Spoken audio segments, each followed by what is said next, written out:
So Maharashtrian ఫుడ్లో almost అన్ని ఫుడ్ని టేస్ట్ చేయడానికి నేను రెడీగా ఉన్నా, అందులో ది బెస్ట్ ఆఫ్ బెస్ట్ ఇవ్వడానికి అక్క రెడీగా ఉంది. ఇప్పుడు మన కోసం ఏ రెసిపీ చేస్తుందో తెలుసుకుందాం. స్నాక్స్ పోహా అని ఉంటుంది, అటుకుల ఉప్మా లాగా అనమాట. ఆ పోహా ఉంటుంది, డైజెస్టివ్ కూడా చాలా మంచిది, హెల్దీ ఫుడ్ అనమాట. Okay, poha in Maharashtrian style. So ఎలా చేస్తారు ఏంటి అనేది తెలుసుకుందాం. పోహాకు కావాల్సిన పదార్థాలు ఏంటో తెలుసుకుందాం. అక్క చెప్పక్క. ఆనియన్ అండి, ఆనియన్, పచ్చిమిర్చి, లెమన్, ఆలుగడ్డ, కొత్తిమీర, కరివేపాకు, ఇవి పల్లీలు. ఓకే, దాంతో పాటు అటుకులు ఉప్మా పోహా. ఈ అటుకులకు నానబెడతాం అనమాట. జస్ట్ ఇట్లా కడిగి ఒక 2 minutes నానబెట్టాలి. నానబెట్టంగానే పోపు వేయొచ్చు అనమాట. డైరెక్ట్ వేయలేమన్నమాట.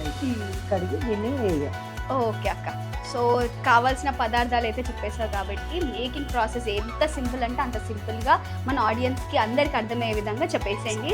అండ్ టేస్ట్ చేయడానికి నేను ఒక్కొక్క రెసిపీని ఎంత క్యూరియస్గా తింటున్నానంటే, ఓకే మన దగ్గర ఇలాంటి ఐటమ్స్ ఎప్పుడు చూడము, సో టేస్ట్ చేయాలి.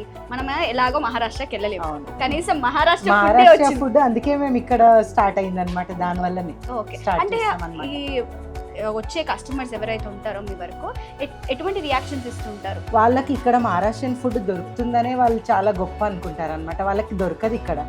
అందరూ మహారాష్ట్ర నుంచి వచ్చేటోళ్ళు అందరూ ఇక్కడ దొరికిందంటే రిలాక్స్ అయిపోతారు. ఇంకా ఇక్కడ వాళ్ళు కూడా మహారాష్ట్ర వెళ్తే అరే మన దగ్గర అక్కడ ఐటమ్స్ ఇక్కడ దొరుకుతున్నాయని వస్తారన్నమాట. ఓకే, మొత్తానికి అయితే మహారాష్ట్రన్ ఫుడ్ ఇక్కడ దొరుకుతుందని సూపర్ డూపర్ హ్యాపీ అయిపోయింది. Okay fine. సో ఇది ఆయిల్ అండి, ఆయిల్ కొద్దిగా జీలకర్ర ఆవాలు. ఇప్పుడు చిట్పట్ అంటది, నన్ను దూరం పెట్టుకున్నా అంతే ఏమన్నది పర్వాలేదు. ఆలుగడ్డ అనమాట, ఆలుగడ్డ. ఓకే, ఇక ఫ్రై కావాలి. ఎంతెంత క్వాంటిటీ తీసుకున్నావు అక్క? ఒక్కొక్క బౌల్ అంటే మనకు అవసరం పడ్డంటూ మనం కొద్దిగా వేసుకోవచ్చు. కొందరికి పల్లీలు అవసరం ఉండదు, నచ్చదు. మనకు అవసరం ఉన్నంత కొద్దిగా వేసుకుంటూ ఉండాలన్నమాట. ఓకే, అన్ని ఆయిల్లో మంచిగా ఫ్రై చేసుకోవాలి. ఫస్ట్ మెయిన్ ఆలుగడ్డ మెత్తగా కావాలన్నమాట. దాని తర్వాత ఆనియన్స్. అంటే ఆలుగడ్డని మనం జనరల్ గా ఉడకబెట్టుకోవచ్చు కదా అక్క?